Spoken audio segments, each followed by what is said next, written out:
अगर आपकी भी डिलीवरी सितंबर, अक्टूबर और नवंबर में होने वाली है तो आपको कुछ चीज़ों को जल्दी से ठीक करना है और कुछ बातों को आपको समझना है।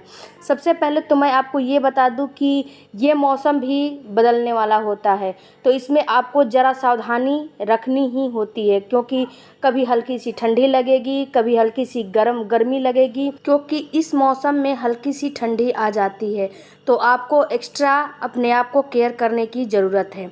सबसे पहले तो मैं आपको ये बता दूं कि अगर आपको हल्की सी भी मतलब ठंडी लग रही है तो आप इस मौसम में हल्की सी शॉल ओढ़ लें या फिर मुलायम जो सॉक्स आते हैं उसको आप यूज कर सकती हैं। इसके बाद अगर आपको गर्मी लगने लग रही है तो आप ये गलती कभी मत करिएगा कि फ्रिज का कोई पानी पी लीजिएगा, आइसक्रीम ठंडा खा लीजिएगा या फिर कोई भी ठंडी चीज़ आप खा लीजिएगा, क्योंकि अगर आपकी डिलीवरी नवंबर में होने वाली है तो अक्टूबर में हल्की हल्की ठंडी आ जाती है। तो आपको ये गलती बिल्कुल भी नहीं करना है, नहीं तो आपकी मांसपेशियों को ये जो ठंडी चीज़ें खाएंगी ये सिकुड़ा देगा, और जब सिकुड़ा देगा तो आप नॉर्मल डिलीवरी की अपेक्षा रखती हैं तो नॉर्मल डिलीवरी आपकी नहीं हो पाएगी। तो आपको कोई भी ठंडी चीज़ नहीं खानी है, कोई भी कोल्ड ड्रिंक, आइसक्रीम बिल्कुल नहीं खाना है, ठंडा पानी आपको नहीं पीना है, और कोई भी ठंडी चीज़ फ्रिज में का निकाल के डायरेक्ट आपको नहीं खाना है। मिठाई या फिर कोई ठंडी चीज़ आपको डायरेक्ट नहीं खाना है, उसको रूम टेम्परेचर पे लाइए, इसके बाद ही उसका आप यूज़ कर सकती हैं।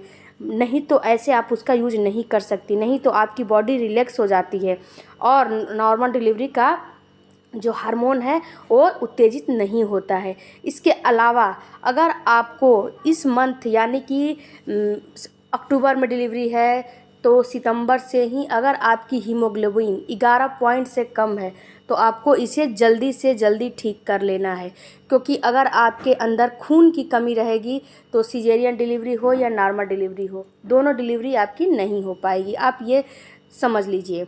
इसके बाद अगर आपकी बीपी हाई रहती है तो भी आपकी नॉर्मल डिलीवरी नहीं हो पाएगी, क्योंकि आप हाई बीपी रहेगी तो आप डिलीवरी का दर्द सहन नहीं कर पाएंगी। तो अगर डिलीवरी आपकी अक्टूबर में है या नवंबर में है तो 1 महीना पहले ही इसकी तैयारी कर लें। नमक थोड़ा आप कम खाएं, अगर आपको डॉक्टर बीपी की दवा दे रहा है तो इसका भी इस्तेमाल आप भरपूर मात्रा में कर सकती हैं।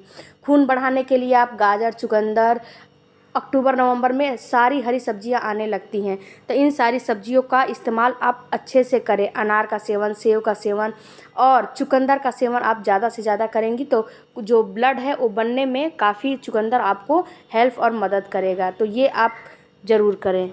इसके अलावा फ्रेंड्स, अगर आपका जो वेट है वो काफ़ी आपने गेन कर लिया है और आपकी अगले मंथ ही डिलीवरी है तो इस मंथ आप ऐसा कोशिश करें कि आप अपने वेट को मेंटेन कर लें, यानी कि अपना वेट कम कर लें। इसके लिए आप केवल फाइबर का इंटेक ज़्यादा लें और लिक्विड का इंटेक ज़्यादा लें। इससे क्या होगा, इससे आपको 2 बेनिफिट होगा।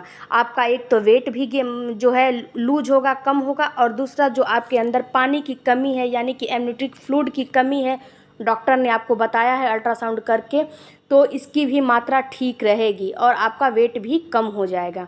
इसके बाद अगर आपका शिशु का वेट कम है तो इसको भी आप गेन करें। अगर शिशु का वेट कम रह जाएगा तो नॉर्मल डिलीवरी आपकी नहीं हो पाएगी, और आपका वेट ज़्यादा रहेगा तो भी नॉर्मल डिलीवरी नहीं हो पाएगी।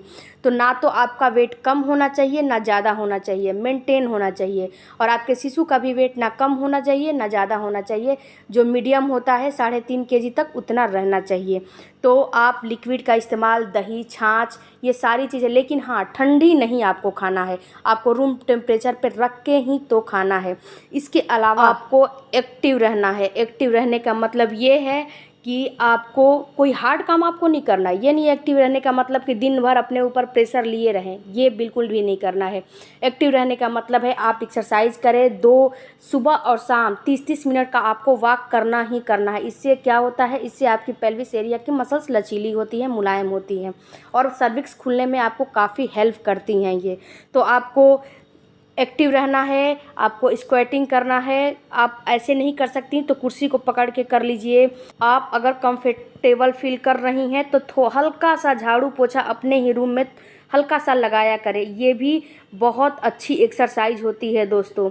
इसके अलावा आप ब्रीदिंग एक्सरसाइज करिए और एक बात का ख्याल रखिएगा कि आपको अपने आप को एक्स्ट्रा काम लेके थकाना नहीं है, क्योंकि अगर आपकी डिलीवरी 1 या 2 मंथ में होने वाली है तो सारी एनर्जी आप अपने डिलीवरी नॉर्मल डिलीवरी के वक्त लगाइएगा, अभी ही लगा के थकाना आपको नहीं है। और आप अपने शिशु के वज़न पे काफ़ी ध्यान दीजिएगा और आप हेल्दी डाइट लीजिए। पहली बात, अगर हेल्दी डाइट लेंगी तो आपकी नॉर्मल डिलीवरी अच्छे से हो जाएगी। हेल्दी डाइट लीजिए, पानी की कमी नहीं होनी चाहिए। अगर आपकी डिलीवरी अक्टूबर में है तो आप सितंबर में ही अपना डिलीवरी बैग तैयार करिए। अगर डिलीवरी आपकी नवंबर में है तो अक्टूबर में ही अपना डिलीवरी बैग तैयार करके रख लीजिए।